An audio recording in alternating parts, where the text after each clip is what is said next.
Hello and welcome to Dateline Lagos on Channels Television. I'm Ayotunde Balogun. Coming up on the program, Governor Sanwo-Olu proposes 1.388 trillion naira budget for the year 2022.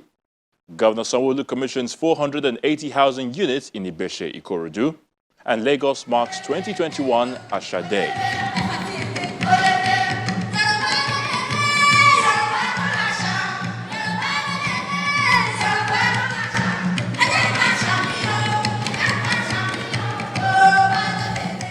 Let's get started with the 1.388 trillion naira 2022 budget presentation by Governor Babajide Sanwo-Olu, which is to service key growth areas in order to consolidate the recovery of the state's economy and positively transform livelihoods of residents.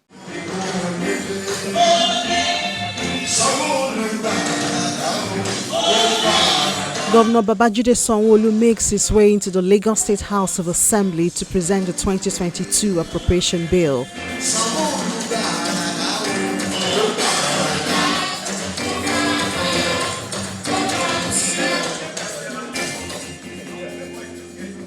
The Assembly has members of the House, state executives, and other officials who are here to witness the presentation of the budget proposal. Without wasting time, Governor Sanwo-Olu proposes 1.388 trillion naira budget for the next year, and he says that the state will be spending 325 billion naira to deliver infrastructure projects that will expand the state's economy. Mr. Speaker, I stand before you to present the 2022 appropriation bill, which will be the final full-year budget before the next election in 2023. This makes it a very significant budget, which we have aptly christened as the budget of consolidation. 2022 is a year in which we will focus obsessively on completing ongoing projects, while also expanding our social intervention programs and support for our citizens and for micro and small, medium businesses. The 2022 budget is aimed at consolidating all of our efforts so far into timely delivery of our electoral promises for a greater Lagos to all citizens and residents of our dear state. Our destination is now in sight. Despite experiencing one of the most challenging times in modern history in our beloved state, we have advanced in a manner that ensures that conviction of our progress is incontestable. The result speaks very eloquently in the various facets of our communities, even in the face of numerous devastation situations, which would have been acceptable justification for underperformance. Lagosians can testify to the improved standard of infrastructure delivered in all of our administration's 377 wards across the state, which align with the state's mission to eradicate poverty and to promote economic growth through infrastructural renewal and development. But we cannot afford to rest on our oars. We are therefore using this opportunity to again announce our commitment to delivering the Lagos of our dream, Africa's model megacity, a global economic and financial hub that is safe, that is secure, and that is productive. We have clearly articulated our vision in tackling governance in the state through our team's agenda and have commenced the state 30-year development plan, 2021 to 2051, that will update and replace our previous plan, which was from 2012 to 2025. This is necessary given the huge global challenges that have come on us as a people and as a nation. We must therefore continue to have a long-range view for our destined outcomes. This plan will therefore provide a strategic direction and an oversight to further growth and development of our dear state.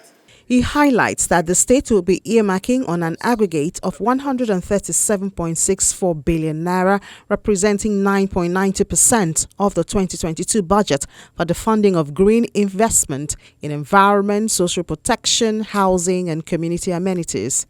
Honorable members, it is with a great sense of duty and an absolute commitment to the transformation of Lagos into a preferred global destination for residents, for commerce, for investment that I present this year 2022 budget proposal. Under our general public service, we're putting a total of about 235.4 billion, which is about 16%. Public order and safety, about 61.7 billion, is about 5%. Economic affairs, about 325 billion, is about 23%. Environment, about 49.8 billion, is about 3.5%. Housing and community, 77.9 billion, which is about 5.6%. Health, 123.16 billion, which is about 8.87%. Recreation, culture, and religion, 16.7, which is about 1.2%. Education, 171.6 billion, which is about 12.37%. Social protection, about 9 billion, which is less than a percent. And sectorial total, it's about 1 trillion, which is about 77. And subsequently broken down, contingency reserves, about 36 billion, which is about 2.5%. Loan repayment, about 170, which is about 12%. Personnel costs and service-wide pension, about 53 billion, which is about 3.8%. And counterpart funds, about 55 billion, which is about 4.02%. And the Speaker of the House of Assembly, Honorable Mudashiru Obasa, assures the people of speedy approval of the 2022 expenditure proposal. Distinguished ladies and gentlemen, around this time last year, Governor Sanwo-Olu was here to present the year 2021 budget, itemizing its projection for the ongoing year. Today, with the remarkable support of this House, we are all witnesses to the outstanding performance of the budget as regards infrastructural renewal and wealth creation, among other things. The Lagos State is working is more or less an understatement.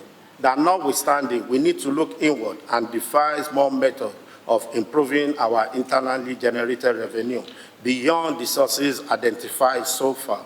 We, at the same time, need to ensure that the revenues collected are promptly accounted for. While the projection of this administration are being guided by its team agenda, we need to further strengthen it to touch the lives of the people.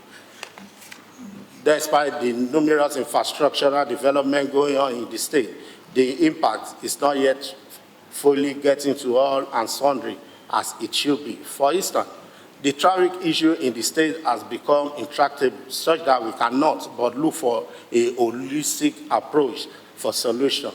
The lawlessness of the road users is so noticeable and daring.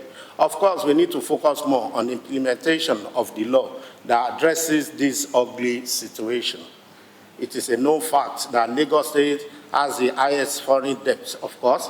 This loan has been the secret behind most of the infrastructural development we all see all over the state. Nevertheless, we advise the executive to focus more on intense projects that will create job opportunity and reduce bottleneck in movement that will be geared towards alleviating poverty in our society with most of these laws. At the same time, our policies must be channeled towards fighting poverty in our society, empowering our people, particularly those below poverty line. The financial proposal, Christian Budget of Consolidation, will be the first full-year fiscal plan of the state before the next general elections in 2023.